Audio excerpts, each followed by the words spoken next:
खबर अच्छी नहीं है दोस्तों, क्योंकि अमेरिकी अखबार वॉल स्ट्रीट जर्नल के हवाले से कहा जा रहा है कि अमेरिका और ईरान में बातचीत की अब कोई गुंजाइश नहीं रही। यानी कि बातचीत पूरी तरह से नाकाम हो गई है और पाकिस्तान के दखल से जो बातचीत इस्लामाबाद में होने वाली थी वो भी नाकाम हो गई है। इसका मतलब क्या है दोस्तों? इसका मतलब यह है कि आने वाले दिनों में अब अमेरिका और पुरजोर तरीके से ईरान पर हमला करेगा। और इसका एक छोटा सा ट्रेलर हमें ईरान के करज में मिल चुका है, जहां पर एक ब्रिज पर हमला किया गया, एक ऐसा ब्रिज जिसका इस्तेमाल नागरिक करते हैं। सबसे बड़ी बात, ईरान पीछे नहीं हट रहा है। ईरान न सिर्फ अपने सैन्य ताकत का प्रदर्शन कर रहा है, मुजाहिरा कर रहा है, बल्कि वो हॉर्मूज के स्ट्रेट यानी हॉर्मूज जल डमरू मध्य में वो डिवाइड एंड रूल पॉलिसी का इस्तेमाल कर रहा है। जी हां, वो युद्ध नीति जिसका इस्तेमाल अंग्रेजों ने भारत में किया था, अब ईरान उसका इस्तेमाल हॉर्मूज में कर रहा है। कैसे? क्योंकि ईरान हॉर्मूज से अमेरिका, इस्राइल और उसके समर्थक देशों को गुजरने की अनुमति नहीं दे रहा है, उन पर हमला कर रहा है।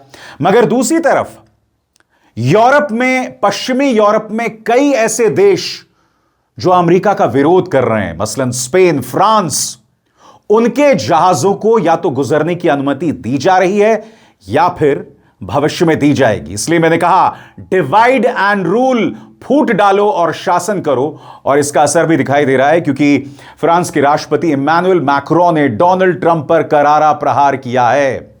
मगर सबसे पहले आपके सामने वॉल स्ट्रीट जर्नल की वो खबर जिसने तहलका मचा दिया है। बातचीत और उसकी अब कोई गुंजाइश नहीं है, जिसका मतलब मामला अधर में लटक गया है और आने वाले दिनों में और तबाही मचेगी।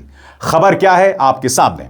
मीडिएटर्स, खासतौर पर पाकिस्तान के नेतृत्व वाला एक ग्रुप ने बताया है कि अमेरिका ईरान सीज फायर की जो अभी वाली कोशिशें चल रही थी वो डेड एंड यानी फिलहाल रुक गई हैं।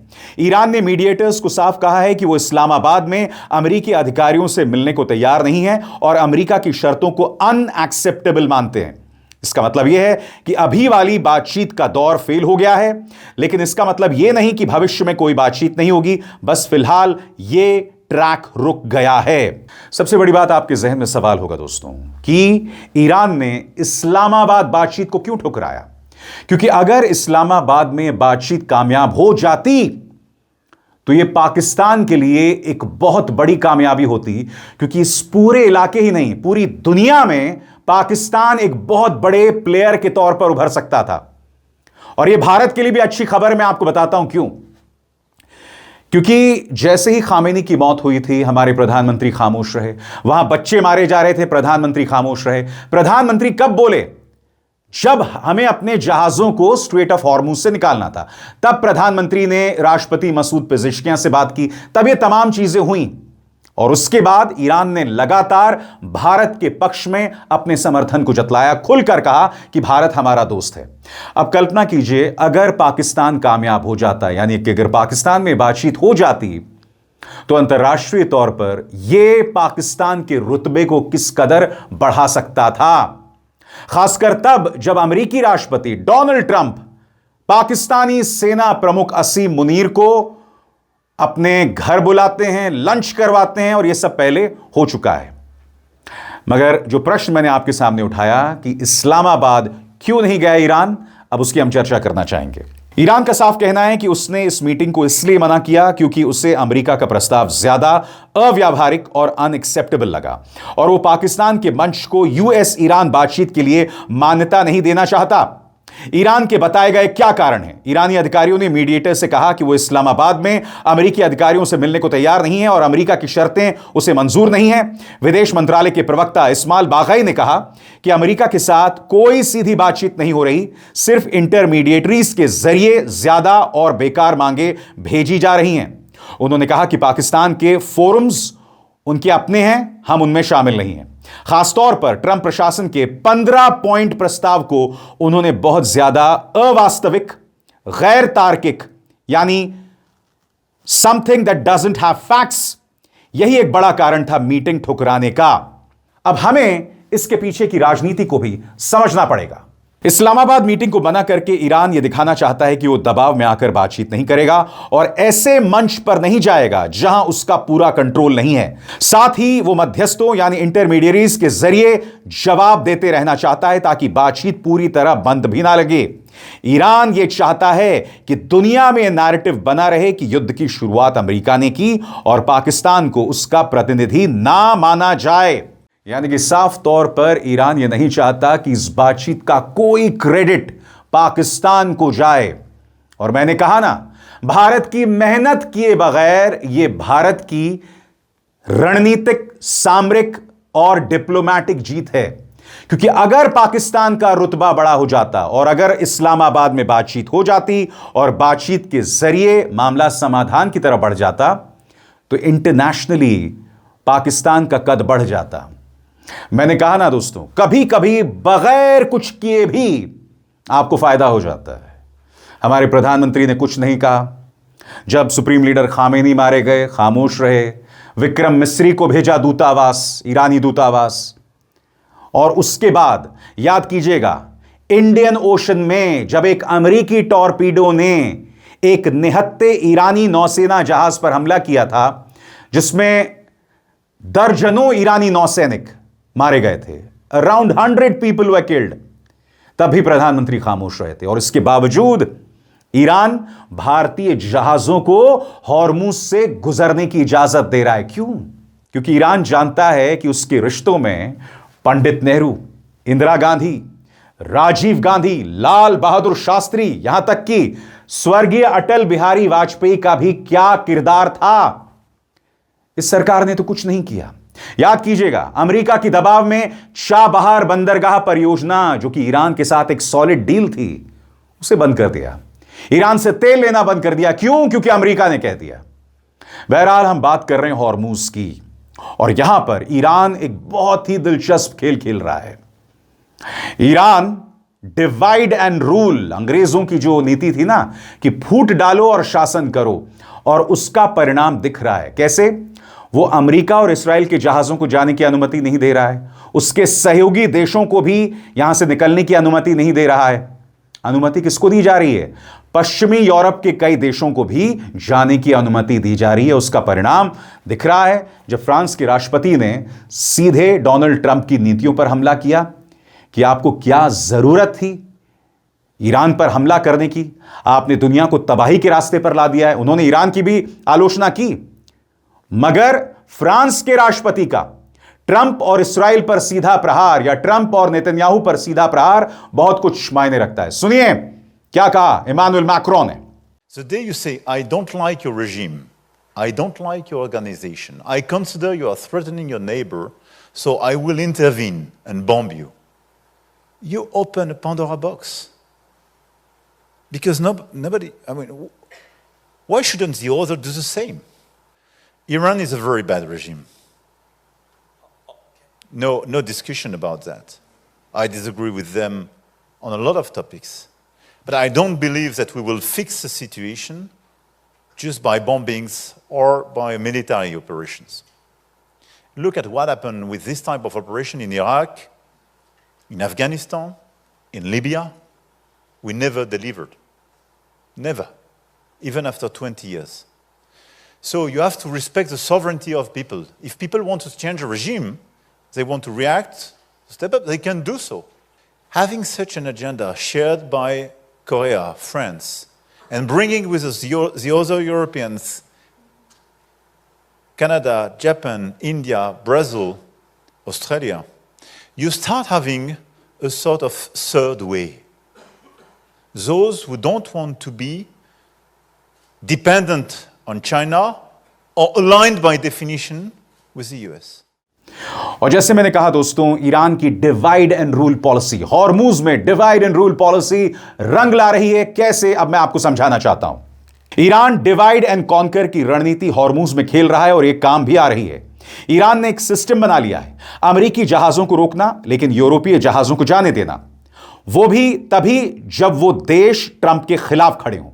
फ्रांस आज आराम से निकल गया। स्पेन ने हाल ही में एयर स्पेस ब्लॉक किया था और उसे इनाम मिला। यह चालाकी भरा और काफी परेशान करने वाला भी कदम है। ईरान नेटो को तोड़ने की कोशिश कर रहा है क्योंकि वो वॉशिंगटन के खिलाफ जाने को फायदेमंद बता रहा है।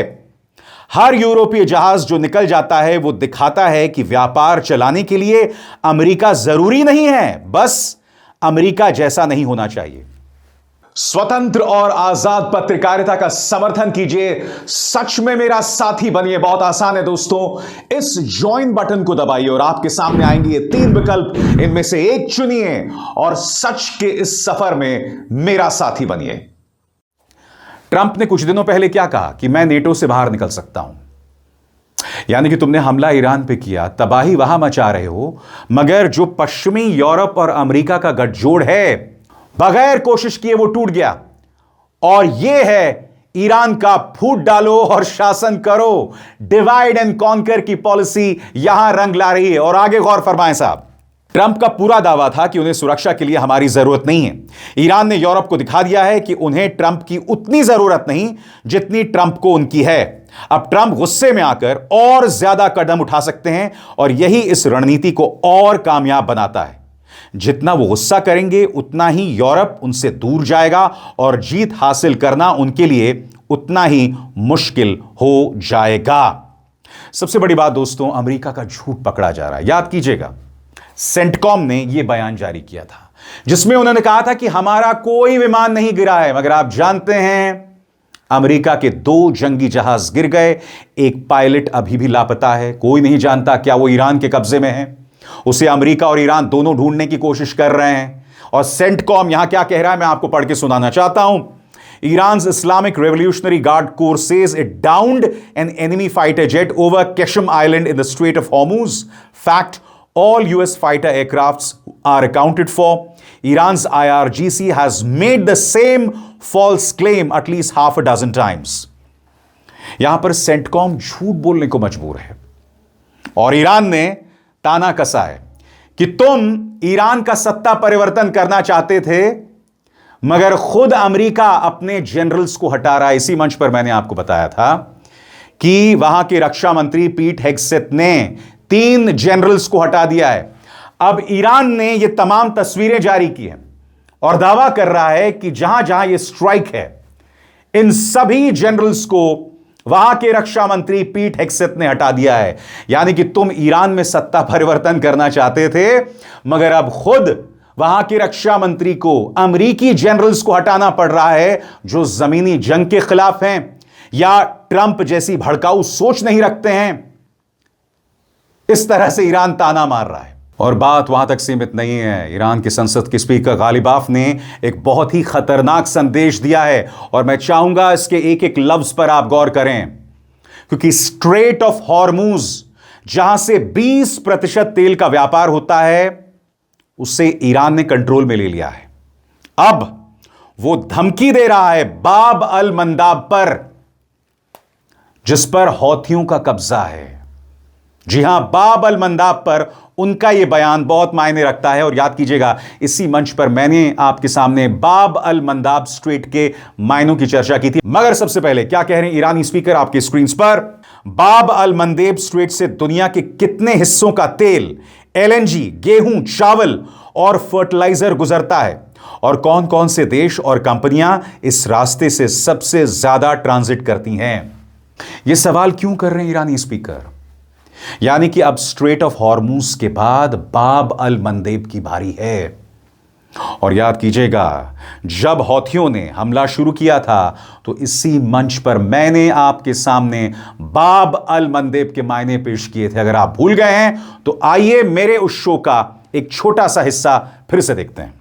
और अब वो अहम सवाल, हौथीस के प्रवेश के बाद तेल के बाजार पर क्या असर पड़ने वाला है? सरल शब्दों में आपके स्क्रीन पर, अगर हॉर्मूज जल डमरू मध्य पहले से ही पूरी तरह से चालू नहीं है और बाब अल मंदेब पर हौथियों का दबदबा या खतरा बना हुआ है, तो इसका मतलब है कि दुनिया के तेल के 2 सबसे बड़े रास्ते एक साथ प्रभावित हो रहे हैं। इसका मतलब दुनिया की अर्थव्यवस्था पर इसका बुरा असर पड़ने वाला है।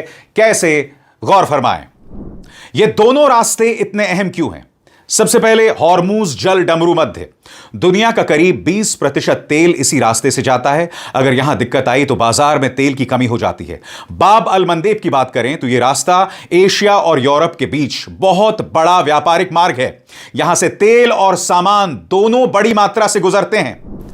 अहम मुद्दा, अगर बाब अल मंदेब पर भी खतरा बना रहे तो इसका क्या असर होगा?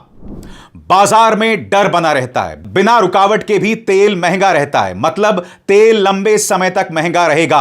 जहाज और व्यापार पर असर, जहाज को अब लंबा रास्ता लेना पड़ेगा अफ्रीका के नीचे से।